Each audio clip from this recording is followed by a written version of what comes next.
beloved listeners, and welcome to Snake People at the Movies, film criticism by people who actually like film.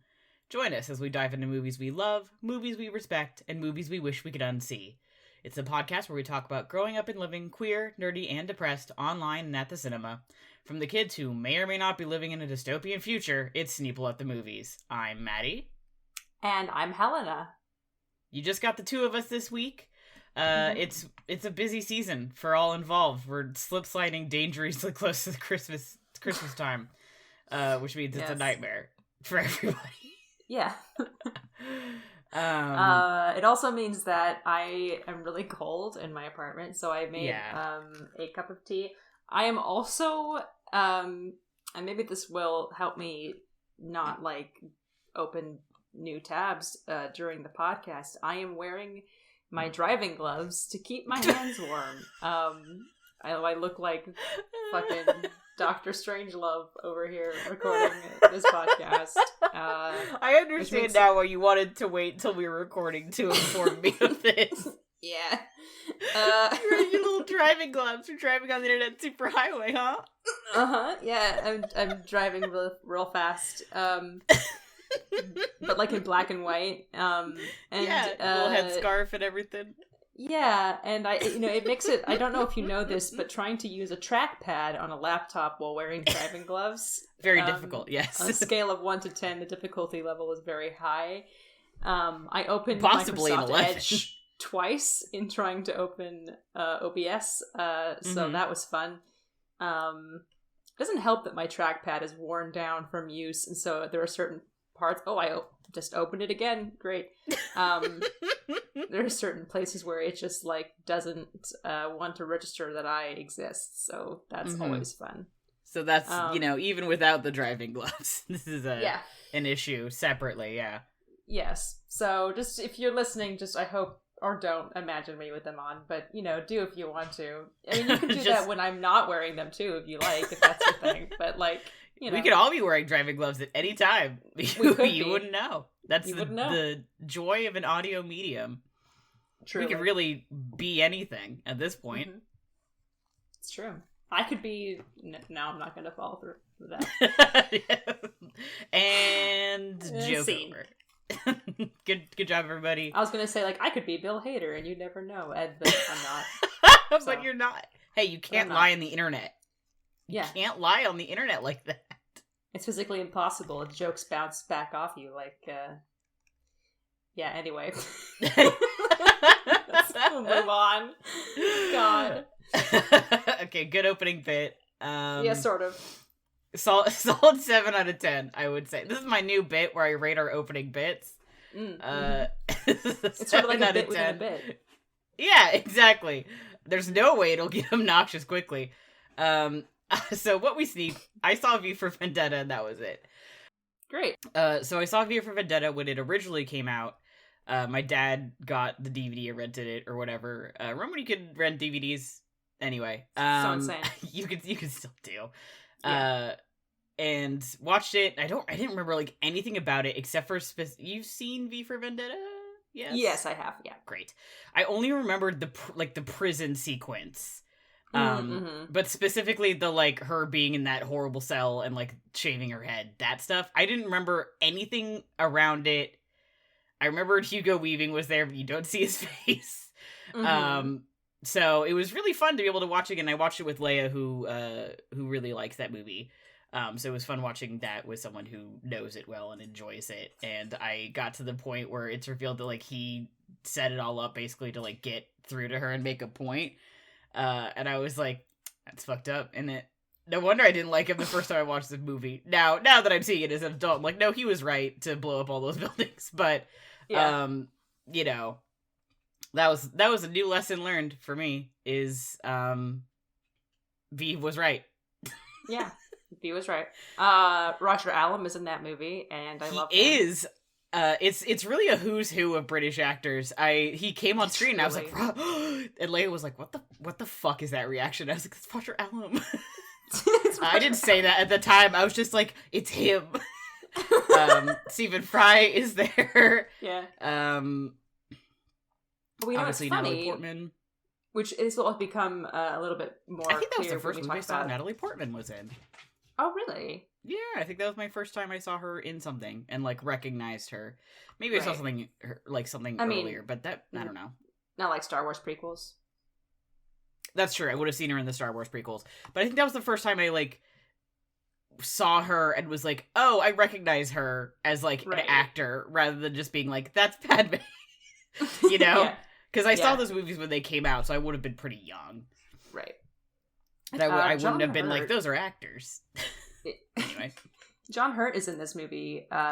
He is. Playing, well, I guess he's kind of, just thinking about the fact that he was in that movie 1984, which is, of course, the adaptation of the George Orwell novel. Right. And I guess, like, he's doing, like, the opposite. I mean, it's kind of like that, like, I don't know what the character's name is, but the character that Richard Burton plays in that movie, it's like John Hurt's playing that character when originally he was the hero of 1984. Right, he plays the protagonist of 1984 in 1984, who's the, like, I don't want to say the underdog, but you know what I mean. Yes. And then I think he plays the High Chancellor in V for Vendetta, so he goes from that to being, like, the dictator. And he's really good. He does a very good job of being very, like, terse and intimidating. Mm-hmm. Because he's a good actor. Yeah, so wild. Full stop. Crazy how that happens. Crazy. Hugo Weaving is wearing the worst wig of all time, and I am in love with him, so I forgive him for that one. Is it not his Elrond wig? It looks very similar to it. No, it's got the, like, sharp right across the blunt bangs. Oh, the turf bangs. That's what I said to Leia. I was like, he's got turf bangs. and like 10 minutes later, she was like, no, the bangs are slightly too long for that. And I was like, okay, you're right. Okay. They're eyebrow length, so they're a little bit more of the unfortunate thing that was inflicted upon many a young girl in the early 2000s. And the, like, shoulder length straight hair. So it really does look like a, like, elementary school, like, 90s girl, specifically white girl look. But he makes it work. At one point he makes a fucking egg in a basket wearing a floral apron, and I was like, genuinely king shit. Yeah. And then begins explaining his political ideology, and I was like, all these guys thinking that they wouldn't do this, would they? Can't even fucking believe it. Yeah, so very much enjoyed that. That was the only thing I've seen. I've almost started watching Succession like twice, and then I keep being really busy and in a weird brain set. God, but, so close. I'm so close. I'm right on the edge. I actually like went through and watched like the first episode, trying to imagine what it would be like watching it for the first time again, and I'm just like so excited for the potentiality. You don't have to, but if you do, no, I do want to. Very enjoyable for me. Yeah. Ben is also trying to get me to watch it. He was like pitching it to me and explaining the first episode, and he explained part of the first episode, and I was like, this actually makes me want to watch this show less. And he was like, no, wait, okay, so ignore that. Ignore what I just said. Here's this other thing, and I was like, okay, I'm back to being interested. And he was like, okay. He's like, he wants me to watch it so bad. And I do, the reason I was against watching it for a hot minute is because I was like, every out of context post I see is funnier than I think the actual show will be. But the more I see from it, the more I'm like, okay. Yeah, no, it actually is that funny. Yeah. It's also like heartbreaking and sad and like, you know, like terrifying, but also it's also very funny. Yes. Yes. So yes, that's me. We stand Succession.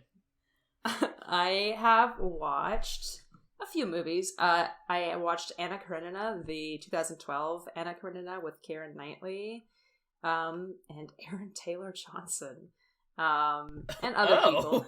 Yeah, he plays, what's his bucket? I don't know anything about Anna Karenina, so whatever you say is not going to mean anything to me. No, hang on. I'm confusing him with a character from a Chekhov play. Give me a second. Anyway, he's in it. Matthew McFadden isn't in it, more importantly. And he plays Anna Karenina's brother, which is very cute. He is extremely funny. I love him. He's perfect in it. Domhnall Gleeson is in it playing Constantine. I do love that. We love to see it. Jude Law is there playing her husband. I forgot how many just people are in this movie. Like, Vronsky. obviously, that's how movies work, but wow. Yeah. Vronsky is Aaron Taylor Johnson's name. God, I called him fucking Vershinin. He doesn't deserve that. Vershinin is cool. Anyway. Yeah, and it's kind of funny because then it's like Keira Knightley's leaving her husband, who is Jude Law, for Aaron Taylor Johnson, which I guess in context it makes sense, but then you're like, I don't know. Yawn. And so I have issues with like the casting of him in particular, but everyone else was really good. Alicia Vikander is also there. And it's really interesting, and I know that people have already talked about this, and many people already know this, but if you don't, the design of it is really interesting because it's like he's presenting it, the director, Joe Wright, is presenting it as a play that is happening.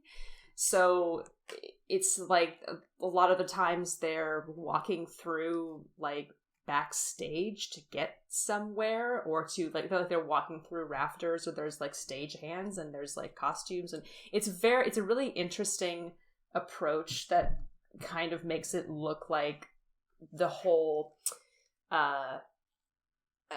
aristocracy and the whole upper class is this kind of just ridiculous like production and falsity, and I kind of really enjoy that. And then the scenes with Constantine in the farm and in his on the farmlands are like actually set in there. They're not presented on stage. So yeah, it's interesting stuff. I enjoyed it. I'd watch it again. I also watched Being John Malkovich, which I loved. Thought it was really funny. And nobody told me there are lesbians in there, so that's a point off for y'all. Thank you, but no thank you. I loved it. I did not know that. I have not seen it either, so very exciting for me to hear that. Very great time. I had an idea that I might not like it just because of like I've had some negative to mediocre experiences with Charlie Kaufman's work in the past. Not that like there's anything against him. I just like don't usually vibe with his stuff. But no, I really, really enjoyed that. John Cusack is an absolute scumbag in this movie, and it's great. Jackie, I also saw, just take a complete left turn, another movie with Natalie Portman and John Hurt. About, of course, Jacqueline Kennedy Onassis, who's being interviewed. Of course, at that time, just Jacqueline Kennedy, who's being interviewed by this reporter about, like shortly after the assassination of JFK, and it's a sort of a biopic, but like a very insular biopic, which are my favorite kinds. Like within a short time frame, not trying to cover the whole life. And I kind of watched it. I guess I'd always wanted to see it because I was curious. But also the director Pablo Larraín's new movie Spencer with Kristen Stewart is coming out, where she's playing this Diana. So in a very similar kind of setup here. So I'm very interested in now seeing how that compares, and like now knowing what his style is like. Natalie Portman's quite good in this. Some other people who are in this as well that are good. Richard E. Grant is there. We love that for him. And I also saw Repo Man, which was a good time. I had a good time in that. Harry Dean Stanton's there. He says the word fuck a lot. It's kind of great. Love that for him. There's a car that glows, and we love that. That's fun. Yeah. I mean, I was kind of like a little bit out of it when I watched it, so I worried that I didn't get as much out of it as I could, but I had a good time. Fun little 80s cult classic anti-establishment movie. We do like that. And then Tuesday, I was very, very lucky that my friend Sage had an extra ticket to go see the 25th anniversary production of Chicago. Which they told me this, and I was like, well, yes, of course I'll go. And then I got there, and I had forgotten between them telling me and showing up that it was a 25th anniversary concert. So I got there, and like the street was closed off, and there was a marching band outside, And there was like cameras everywhere. There was a whole red carpet thing, and I was like, "Holy shit! Like, oh my god, what's going on?" And I met up with them, and they were joking. Like they said, "Oh, there's going to be special guests at this event or whatever," and like, wouldn't it be so funny if Joel Grey and BB Newirth showed up? Because Joel Grey, I mean, BB Newirth legends, obviously, but notably were in the original production of the revival cast as Amos and Velma Kelly, respectively. And we were like, that'd be really funny if they showed up, but there's no way. Sure enough, they had a special guest before the show that included BB Newirth and Joel Grey and the actor whose name I can't remember at this moment, but was the original Billy Flynn as well. The rest of the original cast who were still with us was also in the audience. There was the whole crew was there. There was a Roxy from a previous touring production. There was a tribute to Anne Ranking. I mean, it was a whole thing. It was an incredible night, and I got to see these just like living legends, and it was amazing. Great show. Great dancing, Of course. I'm terrible audiences. So jealous. I do it for y'all. I take the energy and then I try and transmit it to all of you. But hopefully one of you may come to New York also sometime and we can see it together a different night. So you can balance like the good audience members with the terrible audience members that were there. Yes. Oh my god. That one person you were talking about who just kept checking their phone, I just was like, are you green sweater? Are you fucking serious? I don't even know what to say at this point. Like, I just don't know what to say. It's gone beyond the point of like needing to tell people, because it's like, oh, we do this for these big Broadway shows that can't afford to have a guy and the speaker before the show being like, please turn off your cell phones or silence your cell phones. Literally just it takes like literally 2 seconds, just do it, and then don't take them out for 2.5 hours.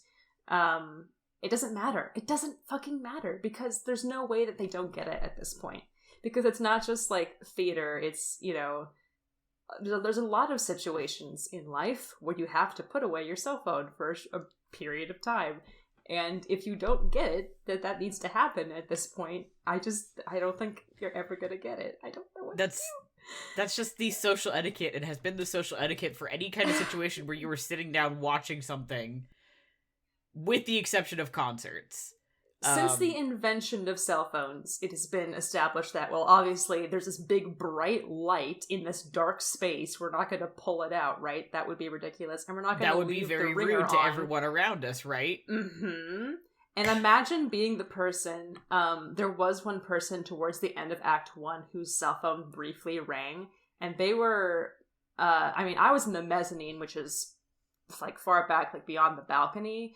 Right. This person was like, if not orchestra level, that they were on the floor. It was audible. Boy. And the Roxy actresses playing Roxy and Bella were just like, oh, they pointed up towards the audience. I hope that person was so embarrassed. I hope they were. It was a very brief ring, to their credit. Like, it didn't go on and on and on. Whatever it was, they caught it immediately and were like, oh fuck. Oh fuck, I'm dead. Yeah. I fucked up, yeah. Yeah. But oh God. It's just so beyond me. There are things about theater and movie etiquette I just really don't give a shit about. I'm thinking about specifically the dressing up for the theater thing. That has never been a thing silly. I give a shit about. Yeah. That is not super a concern in Portland theater community. I feel people don't really care about that kind of thing. But like the phone thing is like, that's just rude to everybody around you. It's rude to everyone. What like is the so dressing up important? Thing, yeah, I remember this being told this by, I think you were there for this as well, one of our assistant drama teachers telling us this, that we had to wear skirts or dresses to the theater, and we're just like, fuck that. Oh my God. Yeah. Like literally, as an actor, I am giving you permission to wear, as long as you're not like naked and you're like wearing clothes that don't like seriously smell, it's fine. I don't like, care. The actors do not care. Like, if I see a person in the audience wearing jeans, what am I going to do? I'm like, oh wow, that person's wearing literally the most comfortable clothing item ever invented to a place where they have to sit still for 2.5 hours. How dare they? No, I'm gonna go, wow, that looks nice wearing jeans. If I notice, wish I was wearing jeans right now. Yeah, geez. If I was doing like the Seagull and I had to wear that like 3 layers of skirts and I saw somebody in jeans, I'd be like, nice. The only time I've ever noticed it consciously was when I saw somebody at a production of the Seagull where I was performing and wearing a sports jersey. And the only reason that I think I noticed that is because I don't know anybody in my day-to-day life who wears a jersey just like out. Yeah. So it was more of the like, oh shit. Literally, like, the only person I've seen that I know well wear a jersey is like Cameron Fry in Ferris Bueller's Day Off. Like, that's my only frame of reference for a person who wears a jersey, and he's a fictional character. It's not discrimination, I just don't hang out with people who wear sports jerseys. Seeing that outside of people who play sports, like, obviously I've worn many a jersey in my time, but I used to play sports. So even you don't wear them that often, I find, in my experience. Not anymore. Nuh-uh. Yeah. Not in regular life. That was just like that guy's wearing his sports jersey to a production of a Chekhov play. Right on. Which honestly I love. I think that's very funny, and I think it's a power move to everyone in that theater. Yeah. What the fuck are you gonna do? I'm a jock. God. I literally don't care what you wear, unless you're trying to once again, unless it's an issue for people around you. Asterisk. And I'm not talking about it being revealing because that's other people's problem. I am talking specifically about like if it smells or your dick is out. Yeah. Shorts, don't care. Hats, I mean, those can be obstructions for people sitting behind you, but just be aware. But be aware of that. But literally, like, if you're wearing light up clothing, maybe turn that off. Yeah, if you're wearing like black light clothing and you happen to be in a production where that's gonna happen, which how will you know? Anyway, I'm thinking about like light up Christmas sweater. Like I have shoes that light up. I'm not gonna turn my light up shoes on for this one. Sure.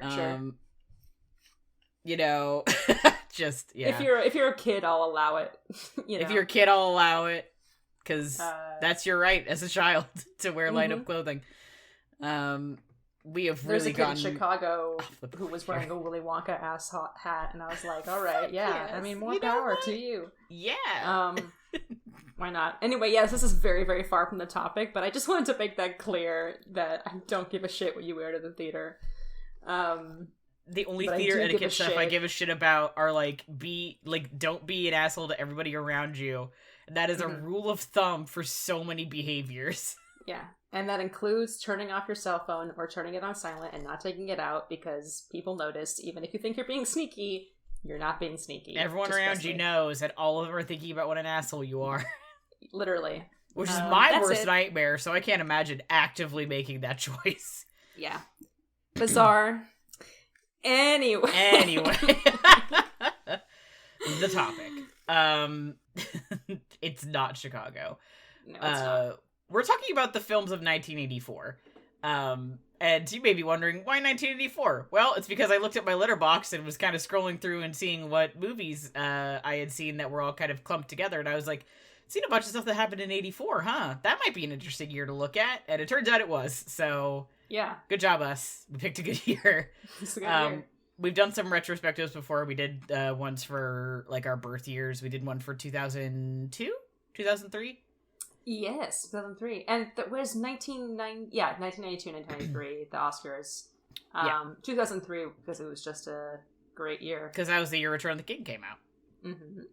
And we were like, well, clearly we have to talk about that year. I would love to do 99 at some point. I think that would be a very fun 99 one. Would be great, because 99 was a banger year. It was a banger year. But we're going a little... Pardon me, we're going a little further back. We're going to the year my brother was born, so that's, I guess, a connection. Yeah. And we've looked at both the Oscars and just like stuff that was coming out that year.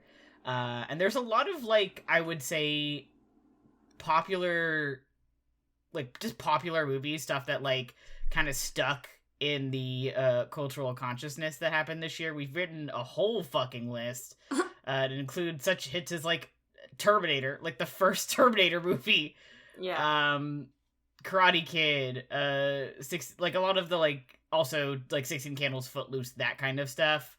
Where you think like, oh yeah, 80s teen movies. There's a decent amount of them in 84. And also like beyond that, there's stuff like Paris, Texas, and I just realized we wrote Terminator on here twice. Good for us. Yeah. Dune. There's a lot of I would say like horror hits that came out this year. So we have the first Nightmare on Elm Street. We have the fourth Friday the 13th movie, Friday the 13th: The Final Chapter, which has Corey Feldman and Crispin Glover pre Back to the Future. Muppets Take Manhattan. Great. Search for Spock. Yeah, just a lot of look, sorry, I lost track of my sentence there because I was just looking at this list of... Oh, you're good. A lot of interesting, like, variety, I would say. Yeah, yeah. I organized There's a lot of movies where you like look down the list and you're like, oh, that came out this year? Mm-hmm. Oh, yeah, just looking at I looked up just literally 1984 in the US in film. looked at that Wikipedia page. The first thing I did was find like my letterbox like you did, and then look at and like write them down in order of like what my my personal rating was, because I enjoy rating films. Fuck you. So I mean, there's like some not so great stuff like I don't know, Revenge of the Nerds came out this year, which I guess some people are very fond of, but I have seen Revenge of the Nerds. It's got some issues. It's got some problems. Yeah, it's not great. There are some like, you know, good actors in it, so like respect for them, you know, for getting work. But it's got the same problem that I feel like 16 Candles has, which is part of the reason why I've never seen 16 Candles, where there's quite a lot of an awful lot of dubious consent going on in these movies that is played for comedy, and it's not funny. So that was always not my favorite. Like, turned me off. Yeah. A movie that my dad inexplicably has on DVD is not Revenge of the Nerds, but The Bounty, which is one of the many Mutiny on the Bounty adaptations. This time with Mel Gibson and Anthony Hopkins. It's like fine. Daniel Day-Lewis is in it. I love that. My dad constantly references a line that Anthony Hopkins has in this movie, so it's kind of like one of those household things. Sure. Yeah. House inside jokes. Yeah. There's a lot of movies on this list that I feel like ended up being like childhood movies for people of our generation or the generation before. Like millennials, both of the like the older millennial and younger millennial section, which makes sense because we were at the young end of the spectrum. My brother's at the old end of the spectrum, so that kind of covers that whole section. Like, we've got Gremlins, we have Ghostbusters, we have Neverending Story. Nausicaa, would you say? I don't know if that's like a childhood movie for people. I think it depends on the person you're talking to, but I would count it. Karate Kid. A lot of people I know talk about Splash, like they saw Splash when they were young. I've never seen it, but you know, it's on the top like 10 box office hits that year, so clearly people saw it. They did see it. Indiana Jones and the Temple of Doom. Just like the movies that people look back on like fondly and with nostalgia. I think there's a lot of them here, and also things that I say like, one, went on to make franchises, and two, are like pretty solid. There's a lot of like good movies on this list here. Yeah, and obviously there's some ones that are not hits, but yeah. There's like some of my favorites that came out this year too, like Body Double, Brian De Palma's Body Double, which I notably did not get nominated for anything, and I understand why. I think it was pretty divisive, and still is pretty divisive. Mm-hmm. This is Spinal Tap, came out this year. Mm-hmm. Nausicaa, Terminator, as we previously mentioned. Amadeus came out this year, which is a movie that I really like, that also happened to win a lot of Oscars, which we'll get to later. Paris, Texas, obviously, and of course, Stop Making Sense, the Talking Heads concert documentary, which is potentially the greatest film of all time. Very influential. Very, very good. It's a dopamine hit. Not nominated for anything at the Oscars, which I guess, like, I mean, I don't know what you would nominate it for, except for Best Sound, Best Picture, Best Documentary, Best Experience of My Life. I don't know. Best film. Editing. Best film. And they just keep nominating it every year. But yeah, that didn't stick to the Oscars, but it did become a cultural touchstone, obviously. Yeah, totally. Yeah. And the 2010, the sequel to 2001: A Space Odyssey, that Roy Scheider is in. Also John Lithgow, which is very funny. I started looking at the Rotten Tomatoes, like, here are the best movies of 1984 according to our tomato meter, which is not a real thing and is bullshit. But thermometer. You know, but at the very bottom, well, not the very bottom, at like number 45 or something was 2010, which John Lithgow was in, and then just a couple notches down was The Adventures of Buckaroo Banzai with also John Lithgow and some other people. I was like, all right, this was a year that was taking off for Mr. John Lithgow. Strong Very year. good to hear. Yeah. Also very funny to hear that he was in 2010 with Roy Scheider after they were both in All That Jazz Together, where he was a rival director. That is very funny. Continuing their long alliance. Mm-hmm. I didn't realize that Roy Scheider was in that, which I'm like, I have not seen 2001, but I'll watch it if I can watch. Yeah. You know, my priorities are in order, I feel. He's not in 2001, but he is in 2010. No, but I have to watch I have to watch 2001 to watch the sequel. That's true. No, I do need to also just watch the movie for other separate reasons. This is a brief jump into Oscars, which I know we're not on yet. I just realized that for Best Foreign Language Film, one of the nominees is specifically listed as being from the USSR, which, it was 84, but, like, interesting to be like, oh, right.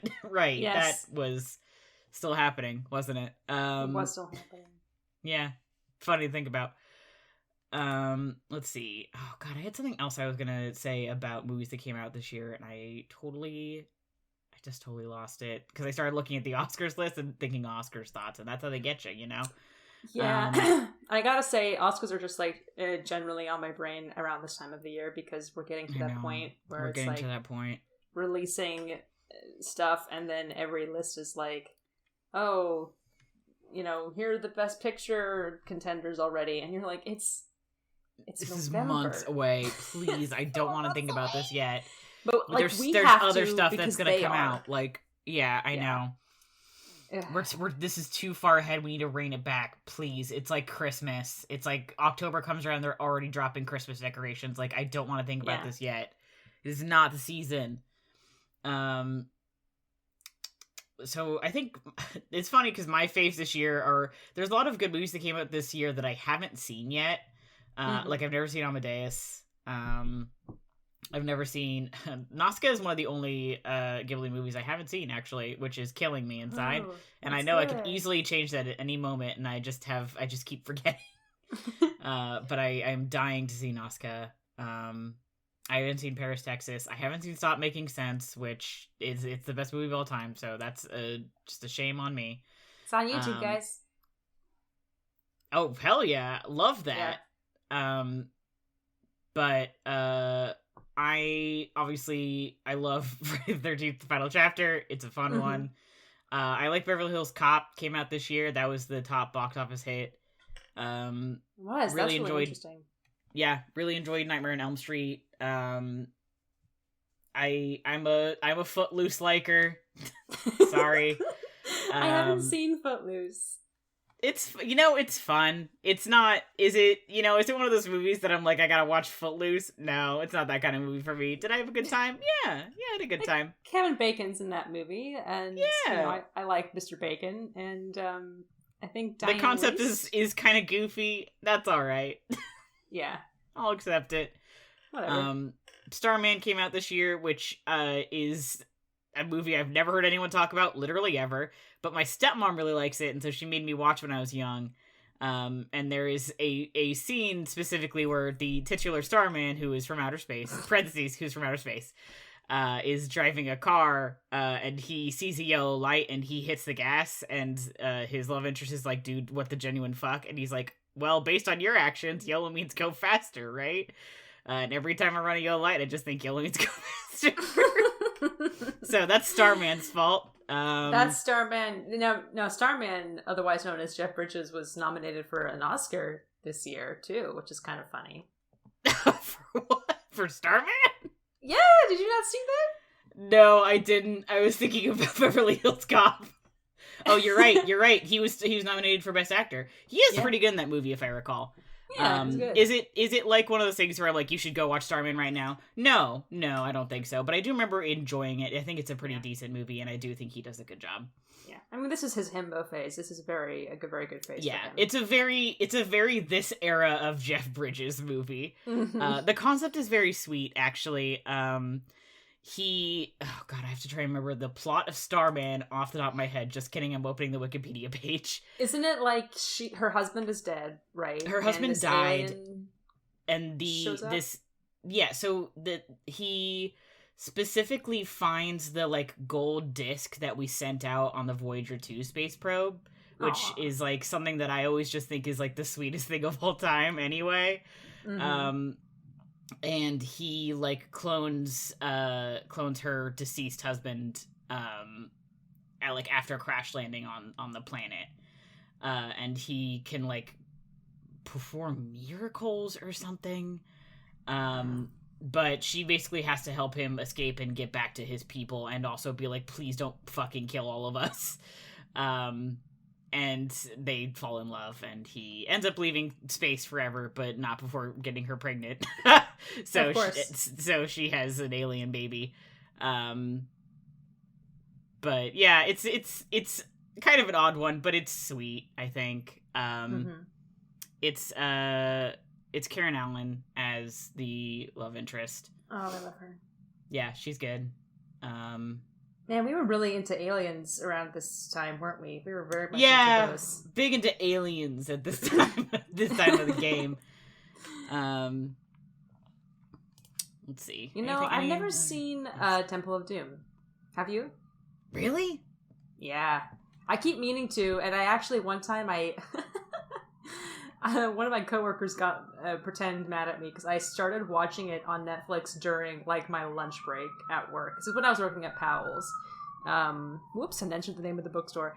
But I was like, yeah, I watched the first like 15 minutes because that's all the time I had. And he was like, and I like never picked it up again.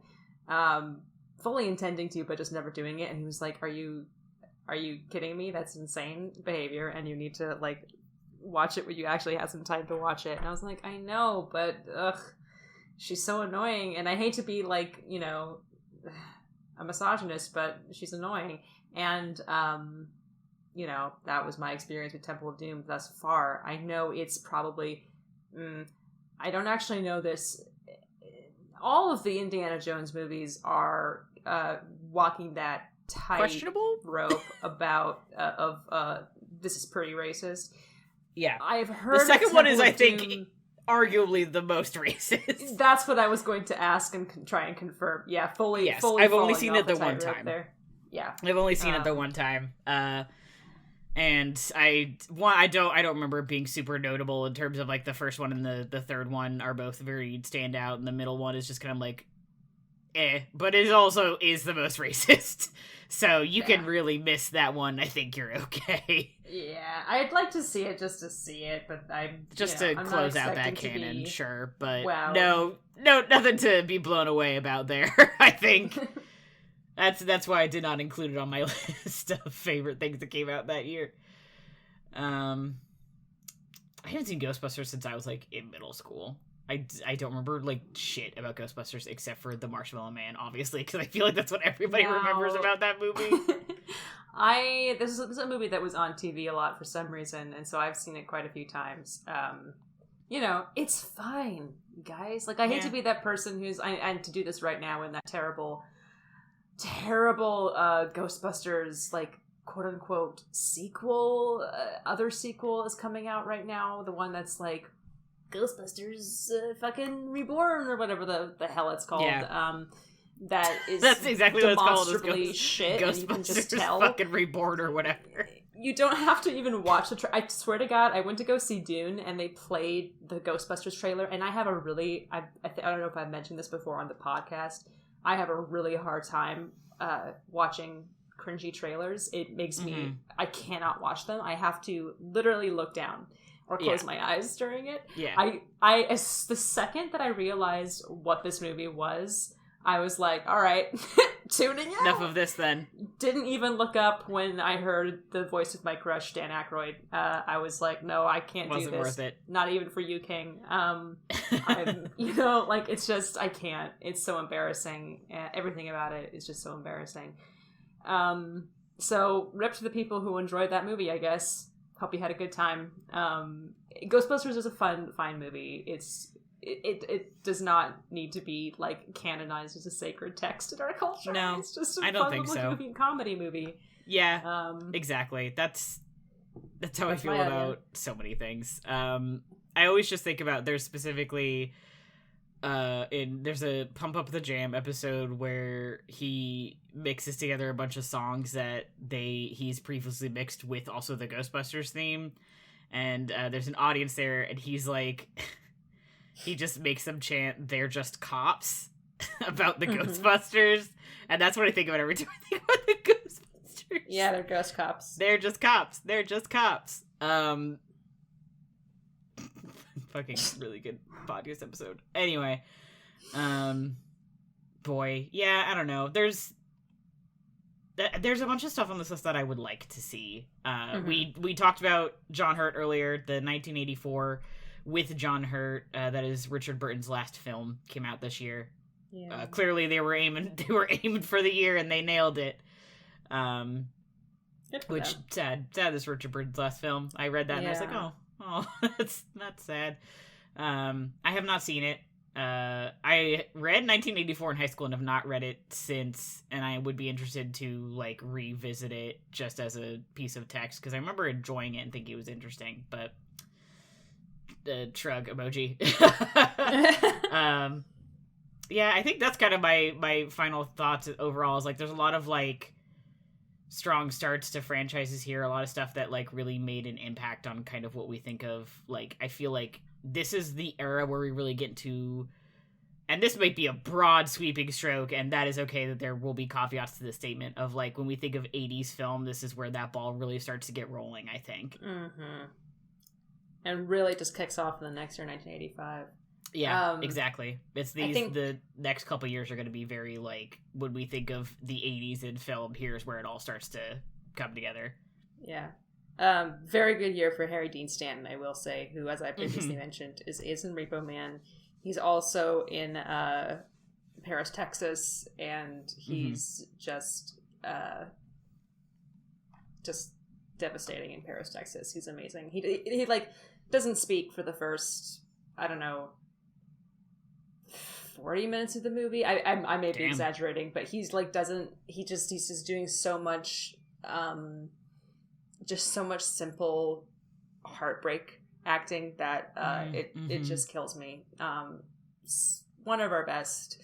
And giving like two wildly different performances in both Repo Man and Paris, Texas, but both worth watching. So very good year for him. Yeah.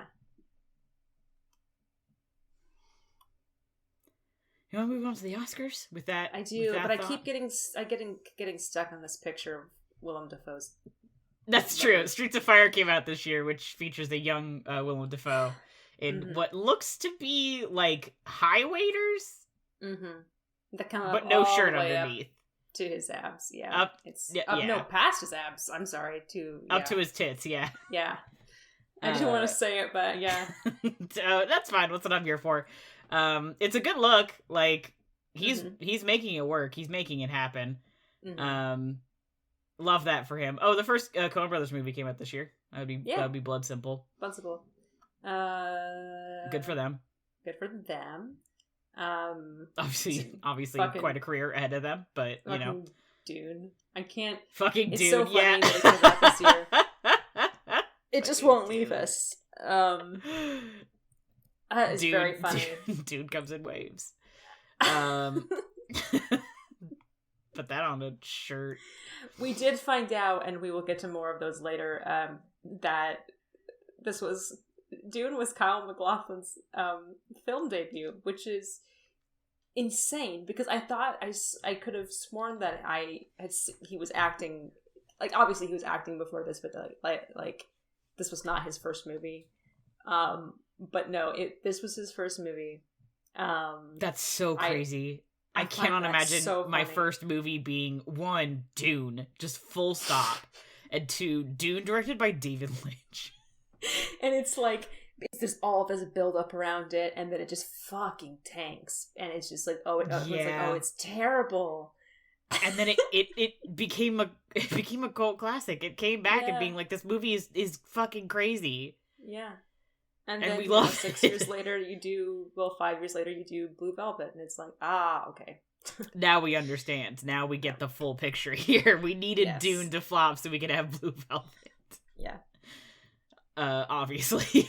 Obviously. That's where the dominoes fall on this, yeah. Yeah, that's the full effect. Now we see, this is the butterfly effect, we see the full picture here. 1985 Oscars, there's not a movie that we've already mentioned, basically, that ended up getting nominated. So that would be the Oscars. 4 movies that came out in 84. It's a lot of Amadeus, shocking, and well-deserved. And then, like, The Killing Fields, A Passage to India, and A Soldier Story were some of the, like, ones that just got a lot of traction. And I have not seen any of those movies, and I don't know what 3 of them are about.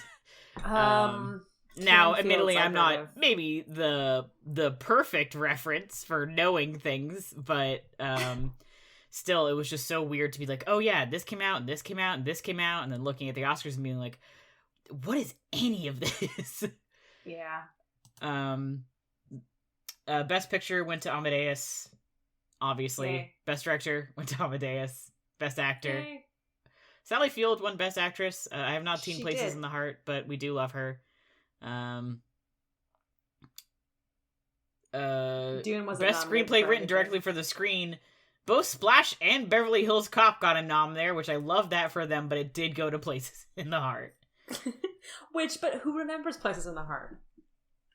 Not me. Not me. I mean, I was not alive during this time, but I also want to say I have not seen Splash. I have not seen Beverly Hills Cop, but I have heard of those movies. Literally could not tell you what Places in the Heart is. Sorry to that man. I don't know. And then the other ones are Broadway, Danny Rose, which is Woody Allen, my nemesis. And The North, which I also don't know. Yeah, but he didn't win. He didn't win. And he could go fuck himself. Yeah. Yeah, let's see. Best documentary was Times of Harvey Milk. Love that. As noted, one of the noms for Best Foreign Language Film was from the USSR, which is just weird to think about. Best Original Song Score went to Purple Rain. Not shocking. Right. And that is correct. That was the correct chance to take. Now, Best Original Song for me is a contentious category. Yes, now explain this to me. Now, we've got Ghostbusters from Ghostbusters. Whatever you want to say about the movie itself, that song slaps. We've got Let's Hear It for the Boy from Footloose, which is Let's Hear It for the Boy, which is an incredible song. We've got Footloose from Footloose, once again, very fun. And then we've got Against All Odds by Phil fucking Collins. So, like, 4 strong songs there. And I Just Called to Say I Love You by Stevie Wonder, which is from The Woman in Red, and their movie I've never heard of. And, like, yes, that's Stevie Wonder, who is a great musician. But, like, God, it was a strong category that year. 4 real good songs. Oh no! Unfortunately, The Woman in Red is a movie with Gene Wilder and Charles Grodin and Gilda Radner. So now I have to see it. Okay, I was gonna say I do think Gene Wilder is that one. I did say his name super wrong, but that was because my mouth is bad. So I do love him. Thank you. Oh, Dune did get nominated for Best Sound. It did get nominated for Best Sound, and that did go to Amadeus. Which once again, not shocking. Yeah. Indiana Jones won for Best Visual Effects, and it was up against 2010 and Ghostbusters, which that's clearly a weird category that year. The effects in Ghostbusters have not aged well. The Marshmallow Man is still peak, but everything else looks fake as hell. Yeah, it's fine. Whatever. It's a risky take. My dude Jimmy Stewart got an honorary Academy Award for 50 years of memorable performances. Mm-hmm. Love that for him. He deserves it. Yeah. Let's see what else. Hank Sims was the announcer, which cool. Gene Kelly was there. I'm just looking at the presenters now. He was just to see Laurence Olivier was the presenter for Best Picture, which is fun. Mm-hmm. Terminator wasn't nominated for anything. Terminator was not nominated for a single thing, which you said that and I was like, that's not true. It got 1 nom, didn't it? No, it got totally just swiped right over, which so as you mentioned is crazy considering that on that list it is probably the movie with the biggest cultural impact. Yeah. Literally by a landslide. I told my coworker today, we're doing a podcast episode on movies of 1984 today, and they're like, oh, Terminator. That's literally the first thing that people... Terminator. Oh yeah, Terminator. Nothing. Especially if you're not like a slashers guy, which would for me I would also be like Terminator and Nightmare on Elm Street are probably my two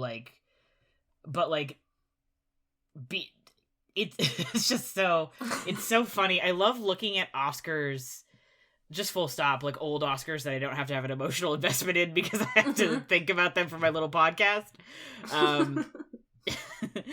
Because I love to see I think this also happened, we talked about our birth years, looking at them and being like, wow, I cannot believe there was all this stuff that didn't get nominated, and yet all of the stuff that did get nominated is these are not movies that get talked about anymore.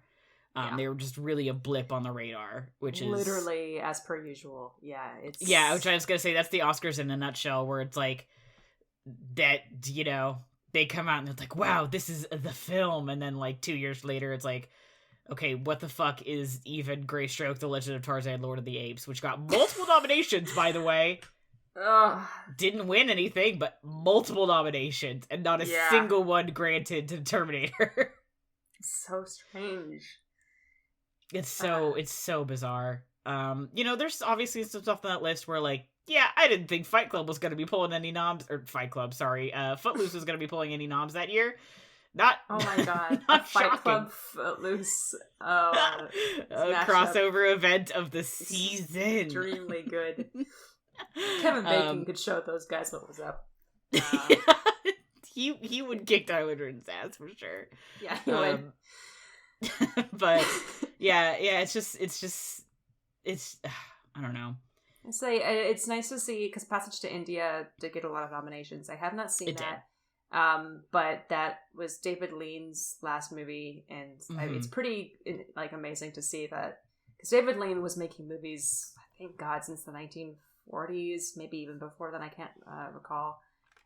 He certainly had been working in the business for much longer than that, so it's just this guy's been working for literal half a century, decades, and this is his last year making a movie.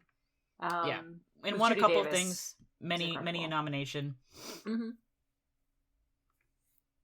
That's good for him. Let's see what else. Oh yes, this is right. Okay, they introduced the PG-13 rating this year. Yeah, which I did not realize it was that late, but I guess that makes sense. What was do you happen to know what? Indiana Jones. Of course. Is often cited as the inciting incident for that. Yeah. Because they're like, we can't allow... There's just, like, so much sex in these movies. But not like, actual sex, but, like, sexiness. Sexual content. Right. What is the word that they use for it? Like, sexual situations? I can't even remember. Where you're like, oh, this is gonna get steamy but it's like a PG-13 movie, you know? For, like, 30 seconds, yeah. Yeah. That and, like, the violence and that kind of stuff. So... This is, like, why, you know, Jaws would theoretically, I think, have a higher than PG rating, if it were made after this point, but it was not, so... But it was not, so it didn't. So it didn't. I mean, whatever, the ratings are bullshit and weird, but, yeah. I was just talking to Leia the other day about how I haven't thought about the rating of a movie since I turned 18. Right? Like, oh my god, it's so nice. It's so freeing, but it's because we were watching V and it said the rated R thing. It's, like, often, because I'm a dad at heart, I guess, I'll make a, like, oh, this has sexual situations, guys, I can't watch it. I'm sorry. Yeah. Oh, this is rated R, I can't watch this one. But I don't actually really think about it, and I looked at that and I was like, my god, I can't imagine the last time I genuinely looked at a rating screen and, like, really processed it beyond making my stupid joke. It's so nice. It's like when people tell you in high school, always be on time to class in college because you're always going to, it's going to be so important to be on time and do everything on time. And then you get there and your prof is like 10 minutes late, 15 minutes late. 15 minutes late. You send them detailed emails about, oh, you're so sorry I couldn't get this thing done on time. And they were like, okay, it's fine. Like, it's, you know, and not all, there are many professors are different. You know, it's kind of like that. It's like ratings are so important. They're so central to your life. When you're a teenager. You cannot see, if you see a PG-13 movie and you're under 13, it's a crime.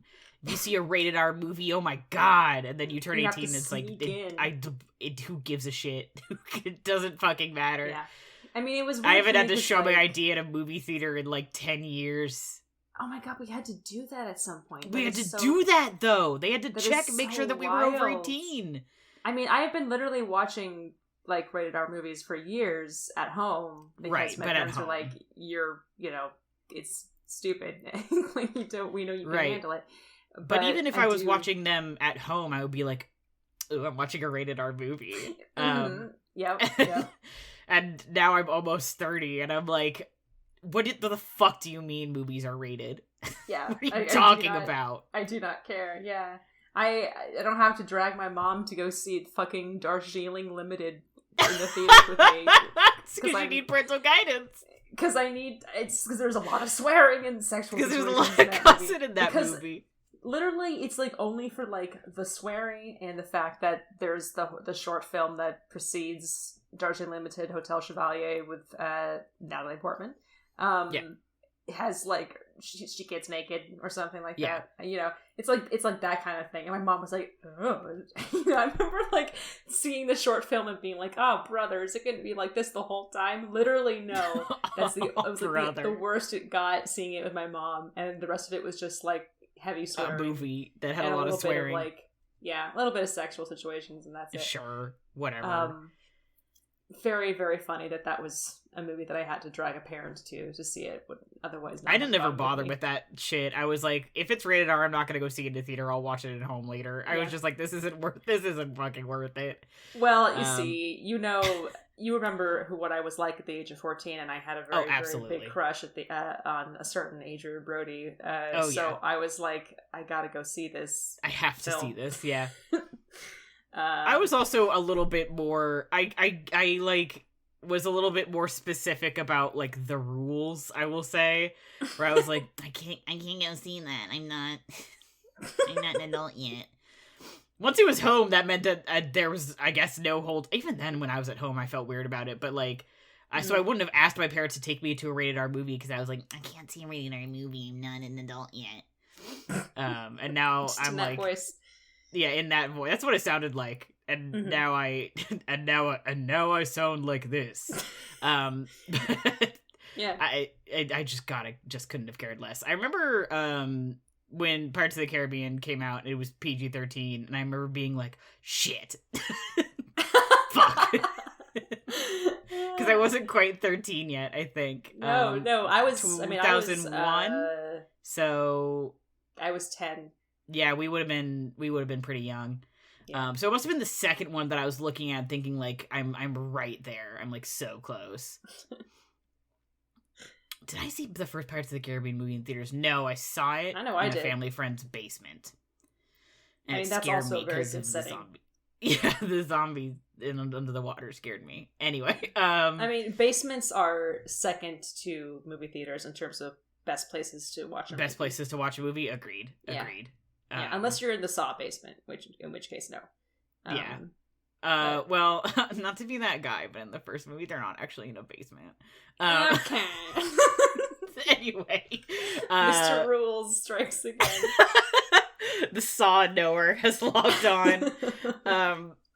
I just, briefly to go back to the 85 Oscars, I just want to mention that apparently when presenting the Best Picture Award, Laurence Olivier didn't list the nominees and just ripped over the envelope. It was like, Amadeus!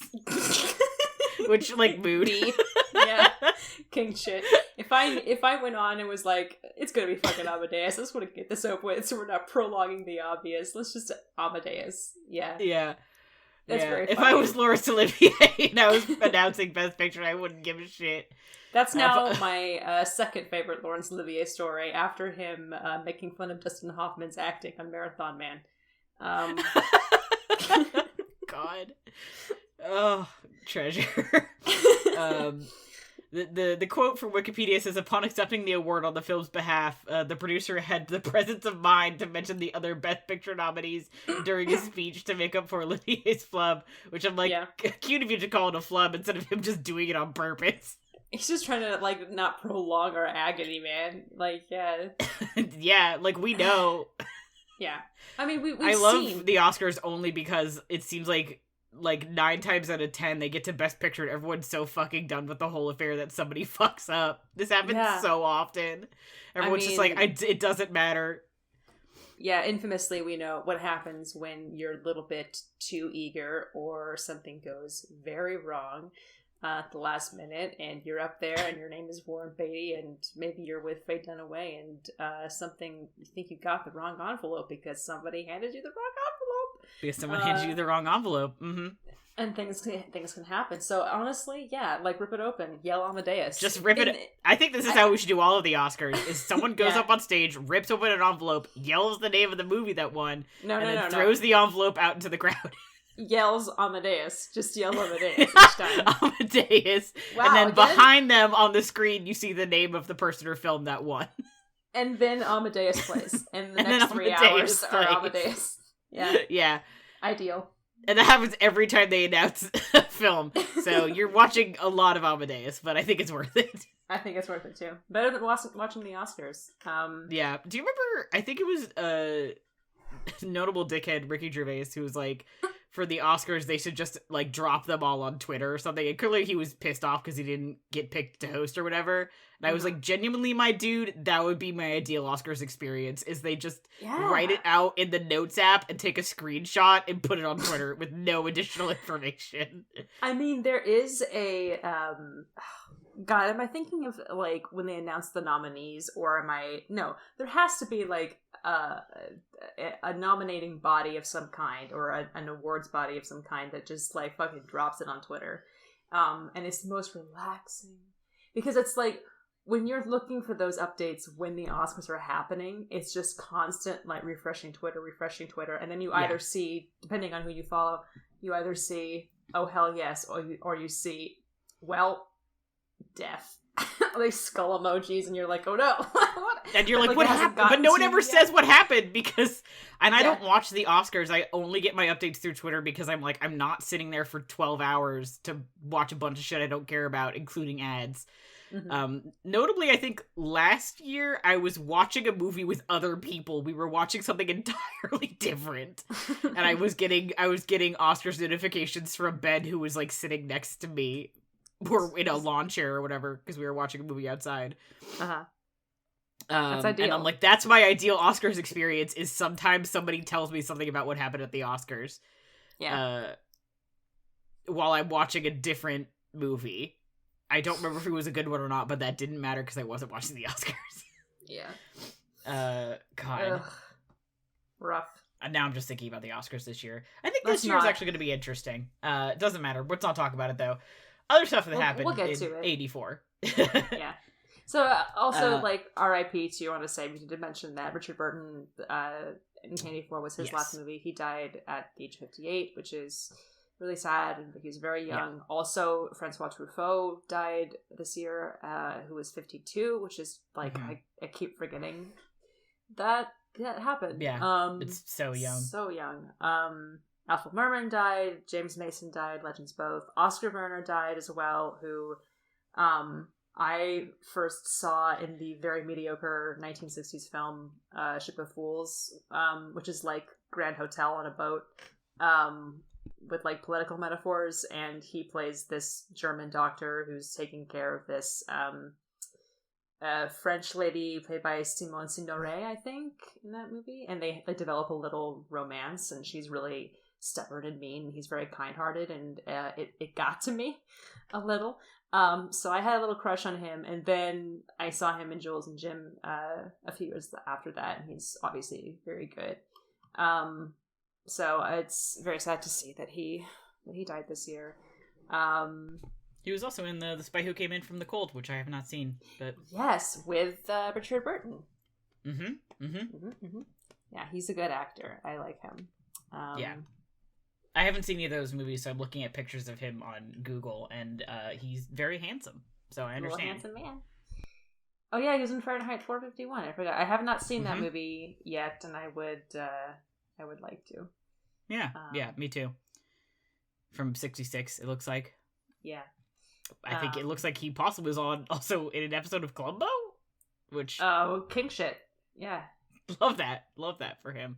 I do love that. Olivia Wilde, Mandy Moore, and America Ferrera were all born. Love that. Welcome. Welcome to the world. And as previously mentioned, my brother, my big brother, was born. Hooray! And Patrick Stump from Fall Out Boy, which is important to me. Yeah. Mandy Moore, of course, star of the movie Saved, and also star of my heart, Mandy Moore, and star of my heart. And other several notable movies. Yes.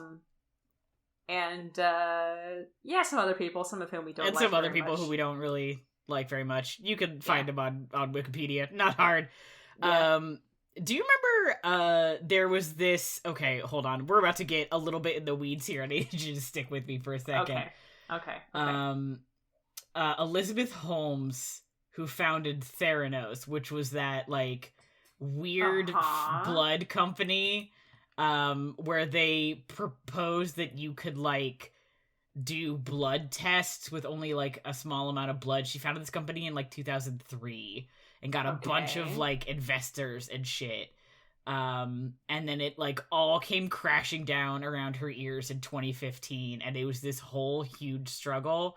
By June 2016, it estimated that Holmes' personal net worth had dropped from $4.5 billion to virtually nothing in a year.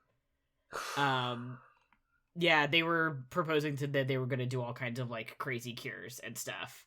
And it was this like whole huge like exposure thing that happened. She was born this year. Read that name and I was like, no. She's a millennial. Oh my god, February 3rd. Yeah, it's wow. If you are not familiar with the story, I gave obviously a very brief overview. It is very funny to read about.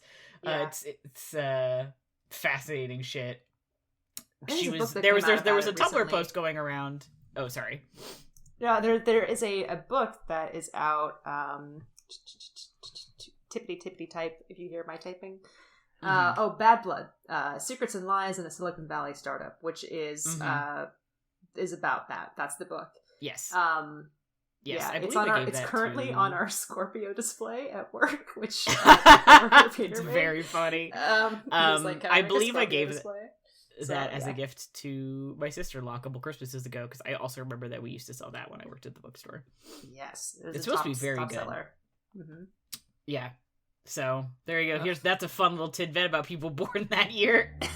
You can look up. Other film debuts. You previously mentioned, of course, Kyle MacLachlan had a crazy film debut in Lucas Trenches. Gabriel was born that year. Literal Dune. Gabriel? Gabriel? Gabriel? The dude from High School Musical. You know who I'm talking about. Yes, I do. Yes, King. Grable, I think. Grable? I don't know. Lucas, if you're out there, I'm sorry I butchered your last name. Yeah, if you are a listener of this podcast. If you're a listener of this this podcast, I love High School Musical and Halloween Town High. So. Yeah. I can't speak for Halloween Town High, but I'm sure this is a true thing. Yeah. It's a good movie. Jennifer Connelly had their film debut this year. Thank you. And that's Once Upon a Time in America. Rupert Everett and Colin Firth had their film debuts this year. Val Kilmer had his film debut this year. Frances McDormand did Blood Simple, of course. Tim Roth, Jennifer Tilly, Michelle Yeoh, which is like, hello. Yeah, what a year. What was my dude Val Kilmer in? Oh crap! I closed the tab. Hang on a second. I said crap. Swearing on the podcast. Whoa! Watch your fucking language, Helena. God damn. Christ. Film debuts. Top Secret with an exclamation point. Which is a comedy. Interesting. It's a Zaz comedy. Abraham Zucker and Zucker, who are the guys who did Airplane. Okay. Omar Sharif and Peter Cushing. Okay, you've got my interesting. Interesting. I have heard of this movie, but I don't know much about it. Okay. Jennifer Grey also had her film debut this year. Seth Green, Heather Graham, Annie McDowell, Chaz Palminteri, Diamond Phillips, Tim Robbins, Ernie Sabella, Charlie Sheen, Elizabeth Shue, Ice-T, Marissa Tomei, Jean-Claude Van Damme, Ken Watanabe. Literally, hello, what a good year. Rupert Everett and Colin Firth notably had their film debut in the same movie, which is, of course, Another Country. A movie that I have not seen, but desperately want to, because it is meant to be very, very gay. So I'm very excited about eventually seeing that one. I think it's on, is it Canopy or something? It's something that, like, I could very easily watch at any time and just haven't done it, because I'm just like, not yet. It's not the night. I have to wait for when I'm ready. But it's definitely something that's going to happen soon. Country.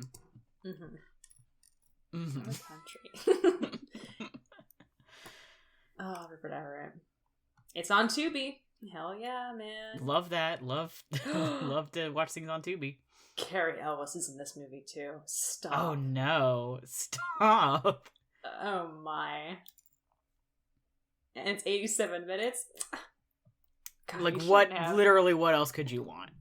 This movie. Forgive me while I frantically Google pictures of Carrie Elwes in Another Country. Because I've already seen how beautiful Colin Firth looks in this movie. I just want to see. Alright, okay. Alright, well, not that impressive. He looks about 12. Well, that tracks. But he looks like he's got a little, sort of Rupert, oh my god, King, I'm forgetting your name. I'm so sorry. A little bit of Rupert Graves and Maurice thing going on here with the yeah, I was about to say. I mean, hello. Just gonna copy and paste this image into the Google Doc. Forgive me. There it is. I'll forgive you for your Google Doc crimes. Thank you. Oh, man. Let's see. So the top 10 box office hits this year were the Beverly Hills Cop at number 1, Ghostbusters shortly behind it, only about like 5 million behind, Indiana Jones and the Temple of Doom, which was trailing, Gremlins, Karate Kid, Police Academy, which is a movie I had never heard of before, Footloose, Romancing the Stone, Star Trek 3, The Search for Spock, and Splash, which doesn't have any numbers in it, and I don't know if that's... It just didn't make any money. No. I figured that was something got lost in the copy and paste. But I got to the end and I was like, Just didn't get produced, didn't get put out. Just but man, it really squeezed in there right at 10. Yeah. And this is the copy paste equivalent to what you like bring up a book at a cashier and it's like not ringing it up, and so they're like, oh, it's free, and you have to be like, yeah. Wow, I've never heard that before. This is the copy paste version of that. Splash paid no money. Yeah. You haven't talked about Search for Spock yet, which I feel like is an oversight. We have not touched on Search for Spock at all. Yeah, I feel like we had to kind of wade through everything else and be like, all right, we're setting this time aside for Search for Spock. Now here's a little confession from me. Haven't actually seen it. I'd be down to watch it. I have been meaning to for quite some time. I just never. I don't watch the Star Trek movies by myself, I've discovered, for the most part. I always tend to watch them with you, specifically, and it's not on purpose, it's just kind of what ends up happening. And I enjoy it, because you're the Star Trek knower. Sorry for calling you that, but... no, I mean, that's good. It's not inaccurate, I feel. No. And so it's always interesting to like hear your thoughts, because you're my friend and I like you, but also I like hearing your thoughts because you know so much more about Star Trek than I do. Yeah, thank God we're friends after all this time. During this whole podcast, we just hate each other. Yeah. Literally, Lawrence Olivier and like Justin Hoffman recording a podcast together during Marathon Man. My dear boy, have you ever tried recording a podcast? Anyway, yeah, Search for Spock is a film. It sure is. I know kind of like the bare bones of the plot.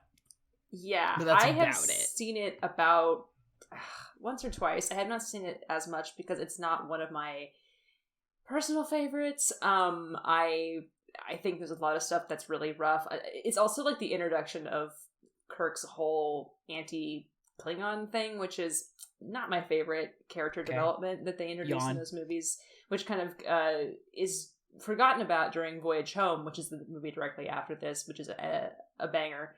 And then they pick it up again in Undiscovered Country, and it's kind of like, bummer, this feels racist. And it is. So I'm not like super wild about that. Christopher Lloyd is there. He is a Klingon. So there's that. The stuff between, Kirk and Spock is very good. Is easily the best part about the movie. Yeah, there are some moments that just make me insane about them in this one, and also between Spock and Bones, of course.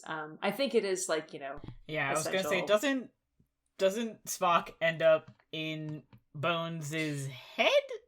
He His transfers. soul? So at the end of Wrath of Khan, as many of you will remember, before Spock goes into the thing to like fix the thing, the shit, yeah, we know the Wrath of Khan, yes, and absorbs all the radiation. He Bones tries to stop him, and he's like, yeah, sure, and then he knocks him out. He does the Vulcan like thing.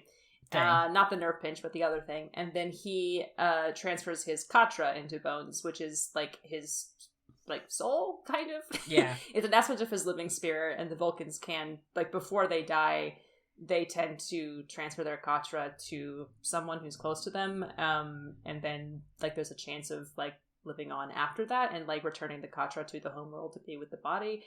And that's, like, one of the things about Search for Spock that makes me insane, because Sarek, Spock's dad, comes to visit Kirk, and he does mind meld with Kirk to see and experience what the Spock's last moments were, which of course makes Kirk have to relive it as well. And Sarek is basically trying to see if Spock transferred his Katra to Kirk, because he just assumes that Spock would have done that if he was going to transfer his Katra to anybody. He was going to be transferred to Kirk. And Kirk is like, no, we were separated, he couldn't touch me. Which is agonizing. Yeah. An insane, devastating line. But he does transfer to Bones, which is great. And so stuff starts happening with Bones. That's just the plot of Star Trek. this is the plot, and stuff happens, and they try to get Spock's Katra back, and they're just like, oh, dank, like, a chance to make Spock live again. It's going to be weird, but we're going to make it happen. And then, like, that's the stuff that I personally remember about Search for Spock. I remember, like, Kirk's son, David from the first movie, is back again in this movie as well. They recast the Vulcan, oh my god, whose name's escaping me, played by Kirstie Allen in Wrath of Khan, is recast by an actress who is not as good.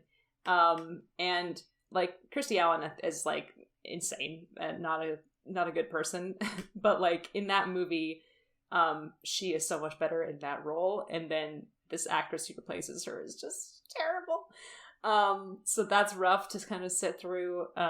So there's just some stuff, you know, it's an odd numbered Star Trek movie. And you always got to take your risk with that, I suppose, as legend goes. But yeah, I think it's definitely worth seeing. I'd be happy to watch it. I think Leia also is interested in seeing it. Hell yeah.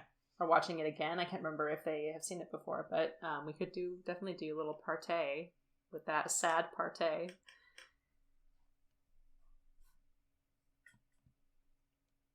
Sorry, I know that was a long pause. I was thinking about Spock. No mood, yeah. When you're listening in the recording, it won't be that long because I'll cut the silence, but I want you to know it's a solid 15 to 20 seconds. I want you to leave it in because it was very funny. I was like, oh, I've really fucked up. They've left. And then you're like, no, I'm just thinking about Spock. Your suggestion, we can watch a movie with our friend Leia, and I was just like dead silent. No, I was just thinking I was just like, yeah, we can have a little fun party together, and the idea offended you so much that you just left. But no, you were just thinking about Spock. No, thinking about Spock. I understand, believe me. I've definitely been in those moments. I would love that. I think that would be really fun. It'd be a good time. No, I mean, I definitely have had those moments where I've just been staring off into the middle distance for a good long while. And in those moments, I'm really just thinking about Spock. Yeah, you know, sometimes you just really are thinking about Spock. You're just really thinking about him. Yeah, every day. Just every day I think about him, you know? Yeah. Thinking about him. I have a little Spock on my desk right now. When we all had those pop figures, I have mine hanging out with me at my recording area. Spock and Sneople lore, I guess, is we all have pop figures of the original Trum variant. Yes, I unfortunately mine is still tragically at home, but I'm thinking of snatching him up. I have Kirk, of course. Yeah. I will be snatching him up and taking him back with me, I think. We can have him. Yeah, I can have him be at our little recording areas together. Yeah. Gay. Yeah, just like Spock. Yeah, I mean that was 84. It took some turns. It took some wild turns. Just some twists. We covered a lot of ground that you didn't need to hear about, and a lot you did. I feel a lot you did, and that's kind of what we're all about here. Is just telling you stuff that you don't need to know, and some stuff that you don't need to know, but maybe it's cool that you did. Yeah, but then you get to learn something. You get to have a fun little, you know, I like to think of us as an educational podcast. I really thought I was going to start cracking up halfway through that sentence, and I'm glad I held it together long enough to get it out. Yeah. I think of us as... we're like an educational podcast, but in the form of like a Pixar short. Kind of like Your Friend the Rat, you know? Yeah. I think of us as the Mr. DNA from Jurassic Park of podcasts where, are you learning something? Yeah, sure. Yeah, we're like Clippy. But what? Unclear. You know, yeah. Obnoxiously presented, but undoubtedly charming. Well, just gonna write that down really quick for merch. And maybe Wayne Knight is around somewhere. Yeah. Yeah. Jeff Goldblum is there. Jeff Goldblum is there. Laura Dern's there. Sam Neill's there. Yeah, it's just a perfect crew. Man, sorry. I talked about this literally last week, but I'm thinking about In the Mouth of Madness still. That movie was so good. Yeah. Sam Neill's so good. I want to see that so bad. Yeah, I will watch it with you. speaking of Sam Neill movies and connecting it to somebody else who we mentioned earlier, he was in My Brilliant Career with Judy Davis, who was in Passage to India. Oh my god, they're back. So amazing together in that movie. Mm-hmm. I would absolutely believe that. Easy. Yeah. Mm-hmm.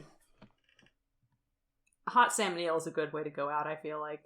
Yeah, I was gonna say I don't have anything else that's really gonna be able to top that thought. So with that, I think thank you for hanging out with us here at Sneople at the Movies from the Infinity Break Network. Check out infinitybreak.net for more awesome content, and come hit us up on Twitter at people_snake, or shoot us an email at sneopleatthemovies@gmail.com.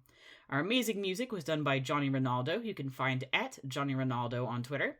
Our super snazzy logo was designed by Bethany Luthold. You can check her out at bethanyluthold.wixsite.com. If you got a subject you want to hear us talk about, a movie you think we absolutely need to see, or your underappreciated fave from 1984, come say hello. Also, if you can, as always, please leave a review on iTunes and share this with any friends who you think would enjoy it. Any way you can spread the news really does help us, and we'd really appreciate it. So, as always, thanks for listening, and we will see you at the movies.